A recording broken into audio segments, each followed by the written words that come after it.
ये एक real love story है और साथ ही साथ बाकी सब लोग भी कहते हैं कि हाँ, फैमिली का क्या रिएक्शन था। नहीं, हमारी फैमिली में क्या है हमें पता है, क्लियर है उनका जो। टॉप 2 के बारे में भी बता दीजिए कि और फर्स्ट पोजीशन पे मेरे को जहां तक है अभी तक प्रियंका दी दिखती हैं, और सेकंड पोजीशन पे निमृत को बार बार टारगेट करती है। क्या आपने इस बारे में बातचीत करी? मैंने उनको बस जनरली हिंट दिया कि बाहर किसी ने बोला आपके लिए कि आप, कहीं ना कहीं जब आपकी एंट्री हुई तो एक बहुत ही कोल्ड वाइब सी आई, इसलिए मैं या फिर आई थोड़ा सा इग्नोर हो गए होंगे मुझे यही लगता है बस।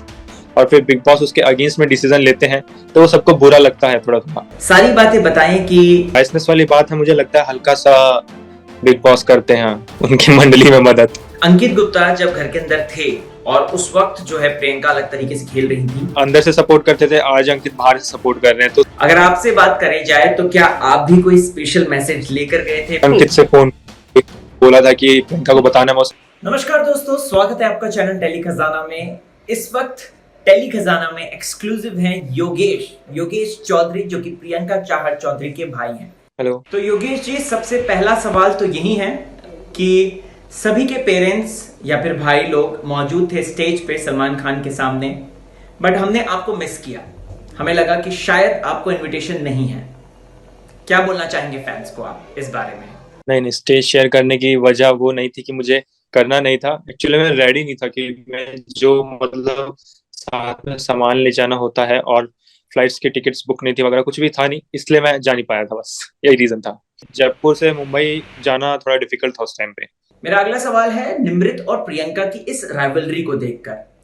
हम सबको पता है कि ये जो राइवलरी है, इसका मेन रूट कॉज क्या है हमें नहीं पता। अंकित गुप्ता से मैंने बात करी थी और उनसे पूछा भी था, तो उन्होंने कहा था कि ये पुरानी कलर्स के एक सीरियल पे आए थे, ये वो उन्होंने रीजन दिया था। वहीं स्टेज पर निमृत के पिताजी ने बोला कि प्रियंका जो है वो निमृत को बार बार टारगेट करती है। क्या आपने इस बारे में बातचीत करी प्रियंका से? प्रियंका को बताई कि ये सारी बातें चल रही हैं?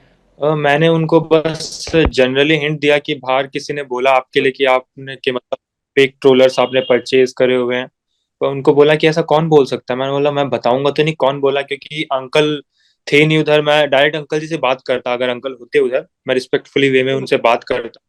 और अगर अंकल को कोई डाउट था तो मैं उनसे क्लैरिफाई मतलब क्लियर करता उनका, क्योंकि ये एलिगेशन छोटा नहीं है, बहुत बड़ा एलिगेशन है। कोई भी मेरे ख्याल से फेक ट्रोलर्स या फिर पेड ट्रोलर्स तो परचेज करता नहीं है। आई थिंक, मैं नहीं जानता कोई ऐसा करता भी हो तो। और अगर कोई करता है तो बोलूंगा कि प्लीज नहीं करना चाहिए ऐसा। योगेश भाई, एक चीज तो देखी मैंने, मतलब मैंने क्या, ऑडियंस ने भी देखी कि कहीं ना कहीं जब आपकी एंट्री हुई तो एक बहुत ही कोल्ड वाइब सी आई।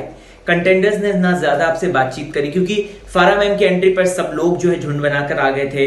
और अगर बात की करी जाए तो शिव की आई के वक्त भी काफी लोग झुंड बनाकर आ गए थे, लेकिन आपके वक्त ऐसा लगा जैसे कि किसी ने जो है आपको कुछ पूछा नहीं और किसी ने भी आपको जो है उतना तवज्जो नहीं दी। क्या वाकई ऐसा था या फिर इस बारे ये हमको लगा सिर्फ एज अ ऑडियंस? मैं अगर बात पूछूं तो क्या वाकई में ऐसा था क्या? ऐसा है, देखिए, फरा मैम जो है, फरा मैम बहुत बड़ी स्टार हैं, सब जानते हैं, बहुत बड़ी प्रोड्यूसर डायरेक्टर हैं। तो फरा मैम से हर कोई बात करना चाहता था, हर कोई ऐसे बोल रहा था मैम प्लीज आधा घंटा मुझे भी दो, मैम प्लीज मेरा नंबर, मैम प्लीज मेरा नंबर। तो मेरे ख्याल से कैमरा शायद फरा मैम की तरफ ज्यादा था, इसलिए मैं या फिर आई थोड़ा सा इग्नोर हो गए होंगे मुझे यही लगता है बस। अच्छा, तो सारा फोकस यानी कि फारा मैम के ऊपर था अकॉर्डिंग टू यू। योगेश भाई, हमेशा देखा जाता है कि जब भी बिग बॉस आता है, हर सीजन जो आता है, किसी ना किसी कंटेंडर के प्रति जो है एक बायस बिहेवियर होता है बिग बॉस का, जहां हम देखते हैं कि वो बहुत ज्यादा फेवर कर रहे होते हैं और वो साफ दिखता है ऑडियंस को कि भाई हाँ, इनको फेवर मिल रहा है। वहीं अगर बात की जाए तो आपको क्या लगा? क्या आपको भी लगा कि ये जो इस बार जो है, जैसे मंडली को फेवर किया जाता है, साजिद खान नॉमिनेशन में आते हैं तो उस समय नॉमिनेशन ही नहीं होता है, मंडली को बचाया जाता है, तो क्या वाकई में आपने ये चीज घर के अंदर महसूस करी? क्या वाकई में इस तरीके की चीजें घर के अंदर हुई? मुझे लगता है मतलब जब हम किसी को पसंद करते हैं, जैसे मंडली को पसंद करने वाली जनता अलग है और प्रियंका दी को पसंद करने वाली जनता अलग है। अगर कोई किसी को सपोर्ट करता है और फिर बिग बॉस उसके अगेंस्ट में डिसीजन लेते हैं तो वो सबको बुरा लगता है थोड़ा थोड़ा। और जो सपोर्ट मतलब बाइसनेस वाली बात है, मुझे लगता है हल्का सा बिग बॉस करते हैं उनकी मंडली में मदद। क्योंकि जैसा अपन ने देखा है, पिज्जा पार्टी हुई थी कन्फेशन रूम में, और जब जा मतलब अंकित का जब नॉमिनेशन वाला हुआ था तो उस टाइम भी बिग बॉस ने बुलाया था दो तीन लोगों को। कन्फेशन रूम में, तो मुझे लगता है ऐसा थोड़ा। अच्छा योगेश भाई, जब आप प्रियंका जी से मिले तो क्या आपने प्रियंका जी को सारी बातें बताई कि किन लोगों के साथ रहना है, किन लोगों को नहीं रखना है साथ में, किन के को कोई जो है भरोसे के मंद है या नहीं है? प्रियंका को आपने क्या ये सारी बातें बताई कि ये कंटेंडर ये आपके पीछे बोल रहा है, वो कंटेंडर वो आपके पीछे बोल रहा है, कौन दोस्त बनने का नाटक कर रहा है, कौन क्या कर रहा है? क्या आपने ये सब बताया? देखिए, मैंने ऐसा कुछ उनको बताया नहीं, पर मैंने उन्होंने एक बार बोला था कि बचपन में पापा बोलते थे कि अपनी संगत मतलब सोच समझ के चूज करनी चाहिए, ऐसा टीवी पे दिखाया गया था। तो मैंने उनको यही स्टेटमेंट बोला कि अपनी संगत इधर भी सोच समझ के चूज करना। बस मैंने यही बोला, और उनको मैंने स्पेसिफिक नेम लेके किसी को नहीं बताया, क्योंकि बहुत समझदार है वो। मेरे इतना बोलने से वो समझ जाएंगे, मुझे ही पता है। ओके, तो योगेश भाई आपको क्या कहना है? मेरा अगला सवाल ये है कि अंकित गुप्ता जब घर के अंदर थे और उस वक्त जो है प्रियंका अलग तरीके से खेल रही थी और अब जो है प्रियंका अलग तरीके से खेल रही हैं, तो क्या आपको भी ये लगा कि अंकित के जाने के बाद प्रियंका और भी ज्यादा निखर कर आई हैं और भी ज्यादा उनका गेम जो है बेहतर हो गया है? नहीं, मुझे लगता है जब तक अंकित थे तब भी उनका गेम अच्छा था, और जब से अंकित गए हैं तभी उनका गेम चेंज नहीं हुआ है, वो गेम अच्छा ही है उनका। पहले अंकित बाहर से सपोर्ट करते अंदर से सपोर्ट करते थे, आज अंकित बाहर से सपोर्ट कर रहे हैं, तो सपोर्ट तो अंकित कर ही रहे हैं, चाहे बाहर से हो चाहे अंदर से, और उनका गेम चेंज नहीं हुआ है, वो अच्छा ही है। योगेश भाई, ये बात तो हमने देखी कि फारा मैम आई और उन्होंने एक स्पेशल मैसेज जो है वो प्रियंका को पहुंचाया अंकित का। अगर आपसे बात करी जाए तो क्या आप भी कोई स्पेशल मैसेज लेकर गए थे प्रियंका के लिए, प्रियंका जी के लिए? और क्या आपने भी यहाँ पर उन्हें कहा था कि अंकित जो है वो बाहर ये कह रहा है तुम्हारे बारे में, और अंकित जो है तुमको लेकर ये मैसेज उसने दिया है? क्या आपने कुछ ऐसी बातचीत करी प्रियंका जी के साथ? अंकित से फोन बोला था कि प्रियंका को बताना मैं उसे बाहर से सपोर्ट कर रहा हूँ, ऐसा नहीं है मैं चला गया हूँ तो कि उसे लेफ्ट आउट फील हो रहा हो कि कोई सपोर्ट नहीं कर रहा, मैं बाहर से फुल सपोर्ट कर रहा हूँ उसे। योगेश जी, जिस तरीके से हम प्रियंका का गेम देख रहे थे तो वो कहीं ना कहीं अंकित के इर्द गिर्द था, और अंकित और प्रियंका को लेकर काफी ज्यादा घर में ये बातचीत थी। शिव ने तो ये तक कह दिया था कि ये एक रियल लव स्टोरी है, और साथ ही साथ बाकी सब लोग भी कहते कि हाँ इनके बीच में कुछ ना कुछ है। क्या आपको भी लगता है? और प्लस फैमिली का क्या रिएक्शन था? बिकॉज उन्होंने उड़ारिया साथ करा है, लगभग 2.5 साल वो पंजाब में थे, उन्होंने उड़ारिया जैसा इतना हिट सीरियल साथ में किया, उस दौरान भी इनकी खबरें आती थी। तो इस पर फैमिली का क्या रिएक्शन था? फैमिली ने कभी इस बारे में प्रियंका जी के साथ डिस्कस किया या आप लोगों के साथ डिस्कस किया? कुछ उन्होंने सोचा था इस बारे में? कुछ आपके साथ बोला, बातचीत करी? नहीं, हमारी फैमिली में क्या है, हमें पता है, क्लियर है, उनका जो बॉन्ड है वो एक फ्रेंडशिप का बॉन्ड ज्यादा है, तो हमारी फैमिली में क्लियर था। अगर कोई बोलता भी था तो हम इतना गौर नहीं करते थे उस चीज का। योगेश जी, रिसेंटली दीपिका पादुकोण के नाम से रेफर किया गया है उन्हें, हाँ, फराह मैम के द्वारा, और सलमान साहब ने भी बोला है कि पूरी हीरोइन मटेरियल है प्रियंका और सेट पर जाएगी और ऐसी हीरोइन, ये वो काफी ज्यादा तारीफें करी हैं। इस पर आपका क्या रिएक्शन है?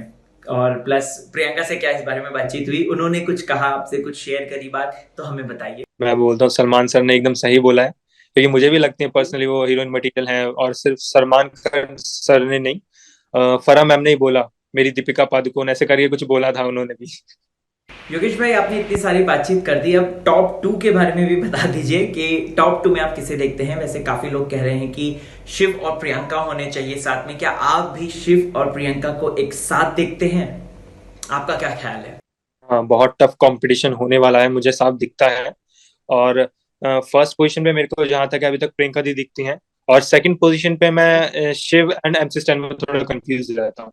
योगेश जी, क्या कहना चाहते हैं उन तमाम प्रियंका पल्टन के बारे में जो कि टेली खजाना के साथ कनेक्टेड हैं, हमारे साथ कनेक्टेड हैं? तो एक मैसेज जो कि आपकी तरफ से हमारे लिए और साथ ही साथ जो फैंस हैं बैठे हुए उनके लिए।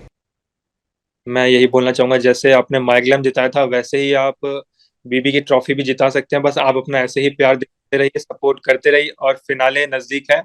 हमें और हम सबको बहुत और एक्टिव होना पड़ेगा जिताने के लिए, क्योंकि कंपटीशन बहुत टफ है। Thank you so much Yogesh ji, thank you so much for having us and thank you so much for this amazing interview. So दोस्तों, ये हैं योगेश चौधरी, जिन्होंने ढेर सारी बातचीत करी हमारे साथ। इसी तरीके के चटपटे इंटरव्यूज के लिए देखते रहें टेली खजाना, एंड हाँ, follow us on Instagram also. ये एक रियल लव स्टोरी है, और साथ ही साथ बाकी सब लोग भी कहते हैं कि हाँ, फैमिली का क्या रिएक्शन था? नहीं, हमारी फैमिली में क्या है, हमें पता है, क्लियर है, उनका जो टॉप 2 के बारे में भी बता दीजिए कि। और फर्स्ट पोजीशन पे मेरे को जहां तक है अभी तक प्रियंका दी दिखती हैं, और सेकंड पोजीशन पे मैं निमृत को बार बार टारगेट करती है। क्या आपने इस बारे में बातचीत करी? मैंने उनको बस जनरली हिंट दिया कि बाहर किसी ने बोला आपके लिए कि आप, कहीं ना कहीं जब आपकी एंट्री हुई तो एक बहुत ही कोल्ड वाइब सी आई, इसलिए मैं या फिर आई थोड़ा सा इग्नोर हो गए होंगे मुझे यही लगता है बस। और फिर बिग बॉस उसके अगेंस्ट में डिसीजन लेते हैं तो वो सबको बुरा लगता है थोड़ा थोड़ा। सारी बातें बताएं कि बायसनेस वाली बात है, मुझे लगता है हल्का सा बिग बॉस करते हैं उनकी मंडली में मदद। अंकित गुप्ता जब घर के अंदर थे और उस वक्त जो है प्रियंका अलग तरीके से खेल रही थी, अंदर से सपोर्ट करते थे, आज अंकित बाहर से सपोर्ट कर रहे हैं। तो अगर आपसे बात करें जाए तो क्या आप भी कोई स्पेशल मैसेज लेकर गए थे? अंकित से फोन बोला था कि प्रियंका को बताना मैं